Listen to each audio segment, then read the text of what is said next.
উন্নত চিকিৎসার জন্য লন্ডনে যাচ্ছেন বিএনপি চেয়ারপারসন বেগম খালেদা জিয়া। মঙ্গলবার রাত 10টায় কাতারে রয়্যাল এয়ার অ্যাম্বুলেন্সে ঢাকা ছাড়বেন তিনি।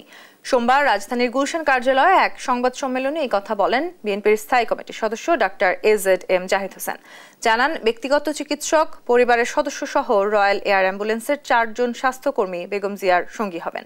লন্ডনে তারেক রহমান ও তার স্ত্রী ডক্টর জুবাইদা রহমান তাকে স্বাগত জানাবেন। লিভার সিরোসিস, কিডনি রোগ, হার্টের ব্লক সহ নানা রোগে ভুগছেন সাবেক 3বারের প্রধানমন্ত্রী। নির্জন কারাগারে চিকিৎসা না দেয়ায় তার এসব রোগ জটিল আকার ধারণ করেছে বলেও জানান ডক্টর জাহিদ।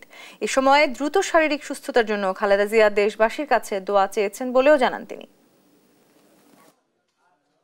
মেডিকেল বোর্ডের পরামর্শক্রমে এই মুহূর্তে উনি সকল যে সমস্ত ফর্মালিটিজ আছে সেগুলো কমপ্লিট করে আগামীকালকে 7ই জানুয়ারি ইনশাল্লাহ রাত 10টায় কাতার আমিরাতসের আমিরের স্পেশাল এয়ার অ্যাম্বুলেন্সে উনি ইনশাল্লাহ ঢাকা এয়ারপোর্ট থেকে ঢাকা দোহা লন্ডন হিথ্রো এই ফ্লাইট ইনশাল্লাহ উনি যাবেন এবং ওনার সাথে মেডিকেল বোর্ডের 6 জন সদস্য, ওনার ব্যক্তিগত কর্মকর্তা, ওনার যে কেয়ার গিভার, ওনারা থাকবেন।